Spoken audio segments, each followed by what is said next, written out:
தமிழ்நாடு தேர்தல் களம் இப்போதே சூடு பிடிக்க ஆரம்பிச்சிடுச்சு. 2026 சட்டமன்ற தேர்தலுக்கு இன்னும் காலம் இருந்தாலும் ஆளும் கட்சியான திமுக இப்போதே காய்களை நகர்த்த தொடங்கிட்டாங்க. இங்கேதான் ஒரு மிகப்பெரிய செய்தி கசிஞ்சிருக்கு. 2006ல திமுக ஆட்சியை பிடிக்க காரணமாயிருந்த அதே மேஜிக் இப்போ 2026லயும் நடக்க போகுதா? வீட்டுக்கு ஒரு இலவச எல்இடி டிவி. இது வெறும் வதந்தியா இல்ல நிஜமாவே திமுகவோட மாஸ்டர் பிளானா? இத பத்தி தான் இன்னைக்கு நாம விரிவா பார்க்க போறோம். இந்த ஒரு அறிவிப்பு மட்டும் வந்தா தமிழ்நாட்டோட அரசியல் சூழலே தலைகீழா மாறும்னு சொல்றாங்க. ஆனா இதுக்கு பின்னாடி இருக்கிற அரசியல் கணக்குகள் என்ன? ஏன் இப்போ எல்இடி டிவி பத்தின பேச்சு வருது? வாங்க ஆழமா அலசுவோம். முதல்ல இப்போ என்ன நடந்துகிட்டு இருக்குன்னு பாப்போம். திமுக தங்களோட 2026 தேர்தல் அறிக்கை தயாரிக்கும் பணியை ரொம்பவே சீரியஸா கையில் எடுத்திருக்காங்க. இதற்காக கனிமொழி எம்பி தலைமையிலான ஒரு குழுவை முதலமைச்சர் ஸ்டாலின் அமைச்சிருக்காரு. ஆனா இந்த முறை அவங்க ஃபாலோ பண்ற ஸ்டைல் ரொம்பவே புதுசு. ஏதோ ஒரு ரூமுக்குள்ள உட்கார்ந்து வாக்குறுதிகளை ரெடி பண்ணாம மக்கள் கிட்ட நேரடியா கேக்குறாங்க. உங்கள் கனவை சொல்லுங்கள் அப்படிங்கிற பேர்ல ஒரு பெரிய பொது கலந்தாய்வு நடக்குது. இதுல ஒரு விஷயம் கவனிச்சிங்களா? டிஜிட்டல் தொழில்நுட்பத்தை இந்த முறை பயங்கரமா பயன்படுத்துறாங்க. மேனிஃபெஸ்டோ 2026 அப்படிங்கிற இணையதளம், அப்புறம் tnmanifesto.ai அப்படிங்கிற ஏஐ தளம்னு திமுக இந்த முறை ரொம்பவே அப்டேட்டடா இருக்கு. இங்கதான் ஒரு சுவாரஸ்யமான தகவல் வெளியாகிருக்கு. 2006ல கலைஞர் அறிவிச்ச அந்த இலவச கலர் டிவி திட்டம் அப்போதைய அரசியலையே புரட்டி போட்டுச்சு. ஏழை எளிய மக்களோட வீட்டுக்குள்ள ஒரு பொழுதுபோக்கு சாதனத்தை கொண்டு போனது அந்த திட்டம்தான். இப்போ அதே பாணியில் ஆளும் திமுக தலைமை குடும்பத்துக்கு ஒரு எல்இடி டிவி அல்லது ஒரு லேட்டஸ்ட் ஸ்மார்ட் போன் கொடுக்கலாமான்னு ஆலோசிச்சு வரதா சொல்லப்படுது. இது மட்டும் உறுதியானா 2026 தேர்தல் களம் வேற லெவல்ல இருக்கும். ஆனா ஏன் டிவி, ஏன் ஸ்மார்ட் போன்? இதை புரிஞ்சுக்க நாம கொஞ்சம் பின்னோக்கி போகணும். 2011ல ஜெயலலிதா அவர்கள் ஆட்சிக்கு வந்ததும் கலைஞர் டிவி திட்டத்தை ரத்து செஞ்சாங்க. அதுக்கு பதிலா மிக்சி, கிரைண்டர் திட்டத்தை கொண்டு வந்தாங்க. இப்போ திரும்பவும் அதே டிவி அரசியலை திமுக கையில் எடுக்க பார்க்குது. நண்பர்களே, இப்போ உங்ககிட்ட ஒரு கேள்வி. இந்த மாதிரி இலவச திட்டங்கள் உண்மையிலேயே மக்களோட வாழ்க்கையை முன்னேற்றுதா இல்ல இது வெறும் ஓட்டுக்கான அரசியலா? உங்களோட கருத்தை கமெண்ட்ல சொல்லுங்க. சரி, இப்போ விஷயத்துக்கு வருவோம். இந்த எல்இடி டிவி திட்டம் ஒரு பக்கம் இருந்தாலும் இன்னொரு அதிரடி திட்டமும் தயாராகிட்டு இருக்கு. அதுதான் மகளிர் உரிமை தொகை உயர்வு. இப்போ தகுதி வாய்ந்த பெண்களுக்கு மாசம் 1000 ரூபாய் கொடுக்கறாங்க இல்லையா? இதை 2000 ரூபாயா உயர்த்துறதுக்கும் வாய்ப்பு இருக்கிறதா செய்திகள் வருது. இது கிட்டத்தட்ட தமிழ்நாட்டில் இருக்கிற பல கோடி குடும்பங்களை பாதிக்கக்கூடிய ஒரு பெரிய விஷயம். திமுக இதை ஒரு திராவிட மாடல் 2.0 அப்படின்னு முன்னிறுத்த போறாங்க. ஆனா எதிர்க்கட்சிகள் என்ன சொல்றாங்க தெரியுமா? ஏற்கனவே கொடுத்த வாக்குறுதிகளை நிறைவேற்றல, இப்ப புதுசா ஆசை காட்டுறாங்கன்னு விமர்சிக்கிறாங்க. 2021 தேர்தல்ல திமுக 505 வாக்குறுதிகள் கொடுத்தாங்க. அதுல 404 வாக்குறுதிகளை நிறைவேற்றிட்டதா அரசு தரப்புல சொல்றாங்க. ஆனா நீட் ரத்து, சிலிண்டர் மானியம், பழைய ஓய்வூதிய திட்டம்னு சில முக்கியமான கோரிக்கைகள் இன்னும் நிலுவையில தான் இருக்கு. இப்ப வரப்போற 2026 அறிக்கையில இந்த நிலுவையில் இருக்கிற 180 வாக்குறுதிகளையும் சேர்த்து புதுசா சில மெகா அறிவிப்புகளையும் வழியிட திமுக பிளான் பண்ணிருக்காங்க. இதுல அரசு ஊழியர்களுக்கு ஒரு மகிழ்ச்சியான செய்தி இருக்கு. உத்தரவாத ஓய்வூதிய திட்டத்துல கடைசி ஊதியத்துல 50% ஓய்வூதியம் கண்டிப்பா கிடைக்கும்னு முதலமைச்சர் சொல்லியிருக்காரு. இதன் பின்னணி என்னன்னு பார்த்தா, அரசு ஊழியர்களோட ஆதரவு எந்த தேர்தல்லையும் ரொம்ப முக்கியம். அதை தக்க வைக்க திமுக இந்த முடிவை எடுத்திருக்காங்க. சரி, இப்போ ஒரு முக்கியமான கேள்வி. இந்த மாதிரி இலவசங்களை அறிவிக்க அரசாங்கத்துக்கு பணம் எங்கே இருந்து வருது? இதை பத்தி பேசும்போது தான் நாம பொருளாதாரத்தை கவனிக்கணும். தமிழ்நாட்டோட கடன் சுமை ஒரு பக்கம் ஏறிக்கிட்டே இருக்குன்னு ஒரு தரப்பு சொல்லுது. ஆனா இன்னொரு தரப்பு என்ன சொல்றாங்கன்னா, மக்களோட வாங்கும் சக்தியை அதிகரிச்சா அது பொருளாதாரத்துக்கு நல்லதுன்னு வாதிடுறாங்க. இப்போ ஒரு வீட்டுக்கு எல்இடி டிவி கொடுத்தா அவங்க கேபிள் கனெக்ஷன் எடுப்பாங்க, அதன் மூலமா வருமானம் வரும், அந்த பணம் சுழற்சிக்கு வரும். இதுதான் அந்த திட்டத்துக்கு பின்னாடி இருக்கிற லாஜிக். ஆனா இதை இலவசம் அப்படின்னு சொல்றதை விட சமூக நல திட்டம்னு திமுக விரும்புறாங்க. ஏன்னா ஒரு போனோ அல்லது டிவியோ இன்னைக்கு இருக்கிற உலகத்துல ஒரு ஆடம்பர பொருள் கிடையாது.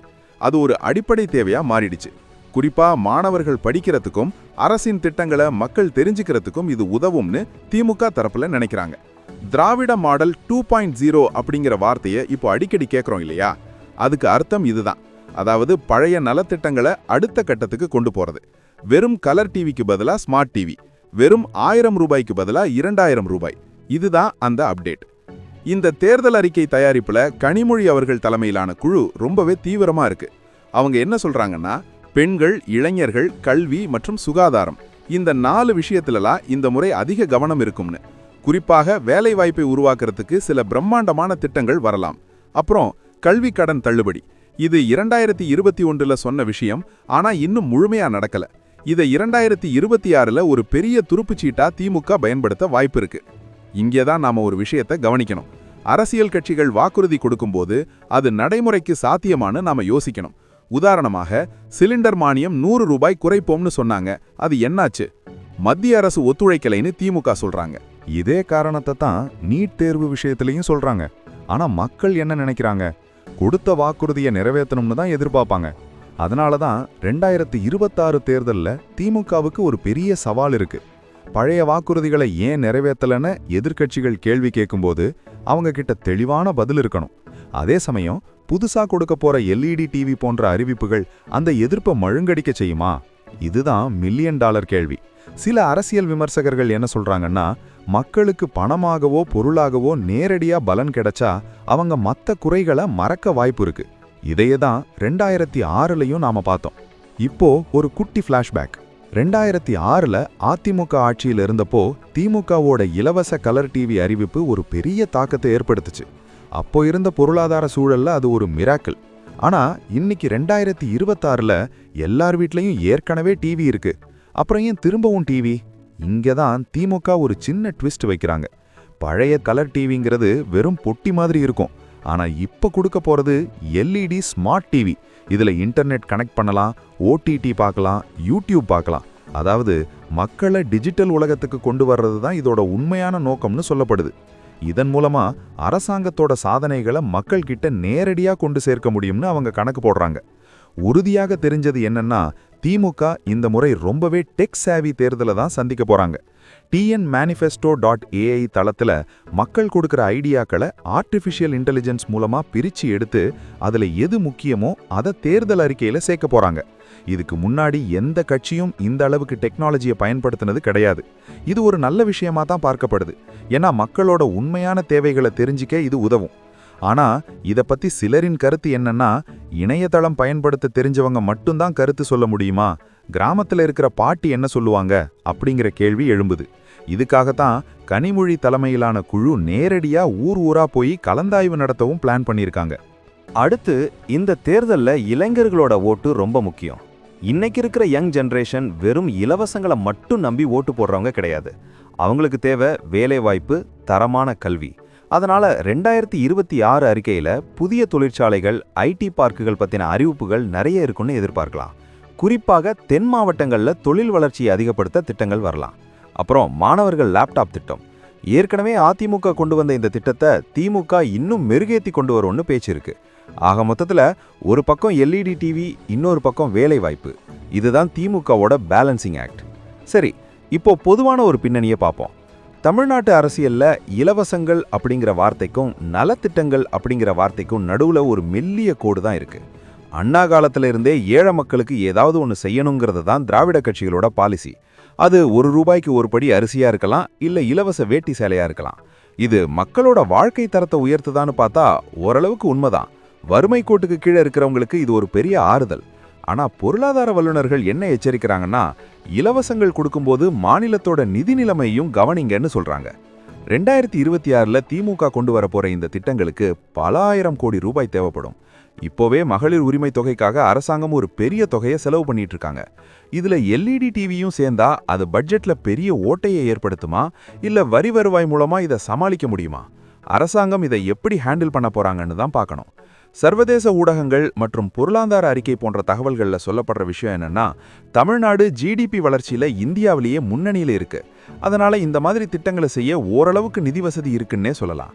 ஆனா அது சரியான மக்களுக்கு போய் சேரணும். நிறைய பேருக்கு ஒரு சந்தேகம் இருக்கும். தேர்தல் அறிக்கைனா என்ன, அதை எப்போ வெளியிடுவாங்க அப்படின்னு. தேர்தல் அறிவிக்கப்படுறதுக்கு சில வாரங்களுக்கு முன்னாடி தான் அதிகாரப்பூர்வமான அறிக்கை வெளியாகும். இப்போ நடக்கிறதெல்லாம் அதற்கான ஆரம்ப கட்ட வேலைகள் தான்.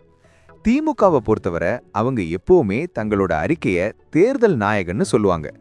ஏன்னா அவங்க கொடுக்கிற வாக்குறுதிகள் மற்ற கட்சிகளையும் அதே மாதிரி அறிவிப்புகளை செய்ய தூண்டும். 2021ல திமுக சொன்ன பல விஷயங்களை அதிமுகவும் மாத்தி சொன்னது நமக்கு தெரியும். அதே போட்டி இந்த முறையும் இருக்கும். இறுதியா நாம கவனிக்க வேண்டியது, மக்கள் இந்த முறை எதை எதிர்பார்க்கறாங்க? ஒரு பக்கம் இலவச LED டிவி வேணும்னு நினைக்கிறவங்க இருந்தாலும், இன்னொரு பக்கம் பெட்ரோல் டீசல் விலை குறைப்பு, விலைவாசி கட்டுப்பாடு, இதையெல்லாம் தான் மக்கள் முக்கியமா பார்க்கறாங்க. 2026 தேர்தல்ங்கிறது திமுகவுக்கு ஒரு அக்னி பரீட்சை. அவங்க செஞ்ச சாதனைகளை சொல்லி ஓட்டு கேட்பாங்களா, இல்ல LED டிவி போன்ற புது மெகா வாக்குறுதிகளை காட்டி ஓட்டு கேட்பாங்களா? பொறுத்திருந்து தான் பார்க்கணும். திராவிட மாடல் 2.0 உண்மையிலேயே மேஜிக் பண்ணுமா? உங்களோட கருத்து என்ன? மறக்காம கமெண்ட் பண்ணுங்க.